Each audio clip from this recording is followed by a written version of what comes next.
때문에 그렇습니다. 저 사람을 변화시켜달라고 기도할 필요가 없어요. 내가 변화되면 저 사람은 바뀌어지게 돼 있어요. 하나님께서 지금까지 나를 이렇게 지키고 계셨구나. 나를 인도하고 계셨구나. 나를 환난 가운데, 연단 가운데, 고통 가운데 던져 넣으신 것은 나를 변화시키기 위한 것이었구나. 자식들을 바라보면서 내가 변화되어야 되겠구나.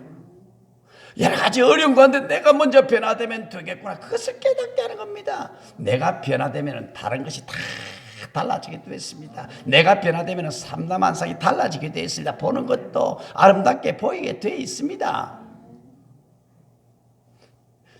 여러분 기도원에 가서 금식을 하든지 뭐 산기도를 하든지 내려면 은혜 받고 내려올 때는 모든 삼라만상이 다 나를 향하여 있는 것 같아 느껴집니다.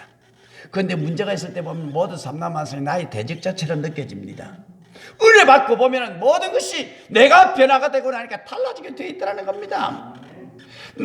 그는 자기의 과거를 돌이켜볼 때 참 하나님 앞에 감히 설 수 없는 죄인임을 깨달았습니다. 그가 어떤 죄를 저질렀습니까? 남의 아내를 빼앗았습니다. 그리고 자신에게 충성 다하던 그녀의 남편 우리아를 최전방에 내몰아 죽이는 살인죄를 범했습니다. 그러나 하나님께서는 그의 자백을 들으시고 그를 용서해 주셨습니다. 결국 다윗이 기도하는 가운데 자기의 과거를 돌이켜볼 때 하나님의 자비하심으로 긍휼의 은총을 없었던 자들은 자신은 존재할 수 없는 죄인이라고 하는 사실을 깨닫지 않을 수가 없었던 것입니다. 그때 은혜가 임하게 되는 겁니다. 그래서 과거부터 지금까지 인도해 주신 하나님께 앞으로도 인도해 주실 것이라는 확신을 가지게 되었던 것입니다. 6절에서 그렇게 고백하죠. 내가 여호와를 찬송하니 이는 나를 후대하심이로다 라고 고백을 합니다. 여기 그가 나를 후대하심이로다고 하는 말은 그가 동사가 현재 완료형으로 되어 있습니다. 하나님께서 과거에서 현재까지 다윗이 살아오는 모든 동안 그 풍성한 가운데 인도하여 주셨다고 하는 사실입니다. 자기가 바라고 원하던 것이 이 세상 풍족으로 채워주셨다고 하는 말입니다. 여러분 기도 응답은 바로 하나님을 찬양하는 것에서부터 시작이 되는 겁니다. 여러분 세상 사람들은 바로 알 수 없고 이해할 수 없는 변화가 아니겠습니까? 주님께서 주시는 은총입니다. 이 변화는 하나님의 은총 가운데 살아가고 그 은혜를 깨달은 사람만이 알 수 있는 변화여 찬송인 것입니다. 나와 여러분들에게도 이런 찬송의 역사가 나타나게 되기를 바랍니다. 치유의 역사가 나타나게 되기를 바랍니다. 여러분 말씀을 마칩니다. 이 시간 우리들 가운데 이해할 수 없는 삶의 역경 속에 처해 있는 분들이 계십니까? 너무도 오랜 기간 동안 해결되지 않는 문제로 인하여 고통스러워하는 분들이 계십니까? 그래서 하나님 언제까지입니까? 단식하며 이제는 하나님께 기도조차도 포기하려고 하는 분들이 계십니까? 여러분 바로 그 순간이 하나님께서 여러분과 함께 하시고 계시는 순간이라고 하는 사실을 꼭 기억하시기를 바랍니다. 아니 바로 그 순간이 하나님께서 여러분의 고통을 말없이 나누고 계시는 순간이라고 하는 것을 믿음의 눈으로 보십시오.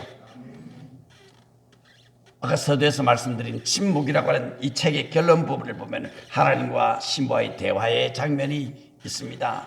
먼저 이 신부가 말합니다. 주여 당신이 언제나 침묵하고 계시다는 것을 원망하고 있습니다. 주님 어디에 계셨습니까? 그러자 하나님께서 이렇게 대답합니다. 아들아 나는 침묵하고 있었던 것이 아니다. 다만 너희들과 함께 고통을 나누고 있었을 뿐이다 라고 결론을 맺습니다. 지금 힘드십니까? 그렇다면 이전에는 지금보다 더 힘들었을 때는 없었습니까? 지금 힘들어 하십니까? 이전에는 지금보다 더 힘들었던 적은 없었습니까? 그때는 그 문제를 어떻게 해결하셨습니까? 여러분이 혼자 힘으로 해결하셨나요? 아닙니다. 하나님께서 반드시 여러분을 그 어려움에서 빠져나오도록 도와주셨을 것입니다. 다만 여러분이 깨닫지 못했을 뿐일 것입니다. 가만히 생각해 보십시오. 여러분이 살아온 생애를 조용히 묵상하며 돌이켜 보십시오.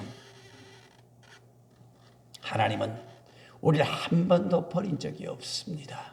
우리를 떠난 적이 없습니다.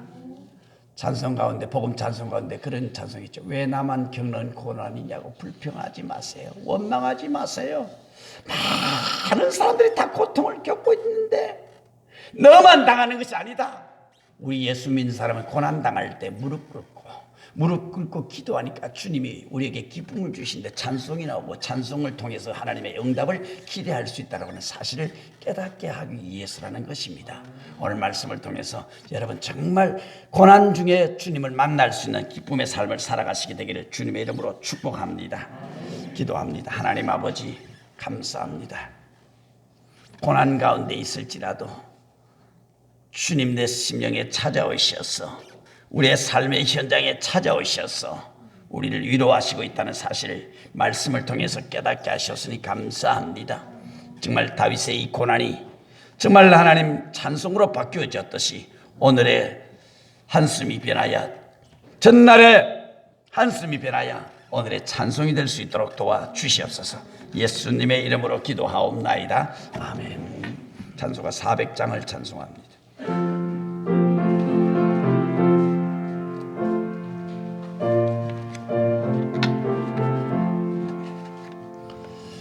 험한 시험물 속에서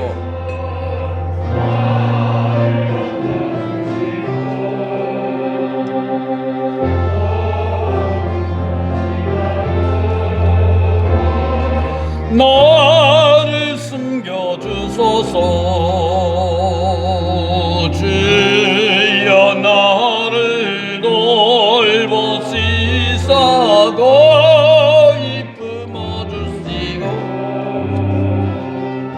험한 풍파 지나도록 나를 숨겨주소서. 권세 능력 무한하사 모든 시험 이기고 풍랑도 다스리는 주님 앞에 주여 나를 돌보시사 구원주시고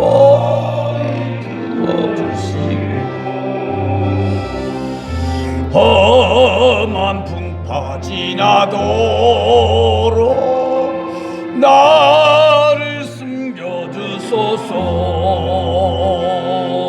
죄악길에 빠진 이 몸 캄캄한데